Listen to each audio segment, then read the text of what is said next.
Hello friends, welcome back to my channel. இன்றைக்கி இந்த சேனலில் ஒரு குக்கிங் வீடியோ தான் பார்க்க போகிறோம். வாங்க வீடியோக்குள்ளே போகலாம். இன்றைக்கி என்ன பார்க்க போகிறேன்னா, மரவள்ளிக்கிழங்கு பொரியல். மரவள்ளிக்கிழங்கு வச்சு அடை செய்யலாம், வெறுமனே அவிச்சு கூட சாப்பிட்லாம். பாயாசம் இருக்குது, புட்டு இருக்குது, நிறைய டிஷ்ஷஸ் பண்ணலாம். நான் இன்றைக்கி வந்து மரவள்ளிக்கிழங்கு வச்சு பொரியல் பண்ண போகிறேன். ஸோ அது எப்படி செய்யலான்னு பார்க்கலாம் வாங்க. நான் வந்து ஒரு 1/4 கிலோ அளவு தான் கிழங்கு எடுத்திருக்கேன். உங்களுக்கு குவான்டிட்டியை பொறுத்து நீங்கள் அதிகமாகவும் ஆக்கிக்கலாம், கம்மியாகவும் வச்சுக்கலாம், சரிங்களா? ஸோ ஃபஸ்ட்டு மரவள்ளிக்கிழங்கு மேலே அழுக்கெலாம் இருக்கும், நல்லா வாஷ் பண்ணிவிட்டு அது உங்களுக்கு குட்டி குட்டியாக ஸ்லைஸ் பண்ணி எடுத்துக்கோங்க, கழுவிட்டு. அதுக்கப்புறம் ஒரு கடாய் வச்சுட்டு அதில் எண்ணெய் ஊற்றிட்டு கடுகு உளுத்தம் பருப்பும் கருவேப்பிலையும் போட்டு பொரிஞ்ச பிறகு நீங்கள் கட் பண்ணி வச்சுருக்கீங்கல்ல மரவள்ளிக்கிழங்கு, அதை போட்டு நல்லா ஃப்ரை பண்ணிக்கணும்.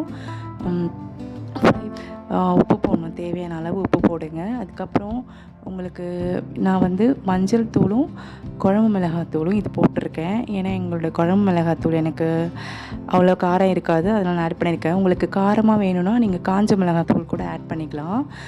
ஸோ நாங்கள் வந்து இது வந்து எங்கள் அம்மா தான் இது எங்கள் அம்மாவோட ஸ்டைல். இது எங்கள் அம்மா இப்படி தான் பண்ணுவாங்க, சூப்பராக இருக்கும். இதை நீங்கள் எல்லா வெரைட்டி ரைஸ் கூடயும் சாப்பிட்டுக்கலாம், குழம்பு சாதம், சாம்பார் சாதம் எல்லாத்து கூடயுமே சாப்பிட்லாம், ரொம்ப டேஸ்டியாக இருக்கும்.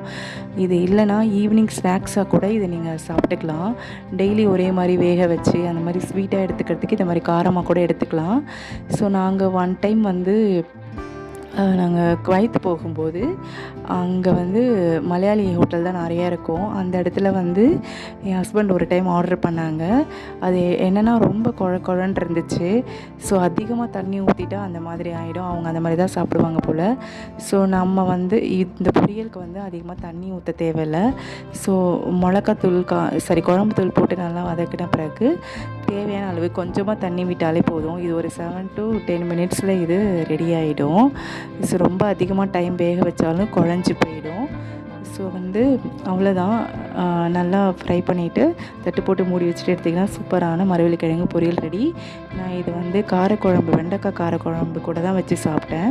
சூப்பராக இருக்கும் நிஜமாகவே. நீங்களும் ட்ரை பண்ணி பாருங்கள். என் வீடியோ பிடிச்சிச்சா லைக் பண்ணுங்கள், ஷேர் பண்ணுங்கள், மறக்காமல் என் சேனலை சப்ஸ்கிரைப் பண்ணுங்கள். பாய்.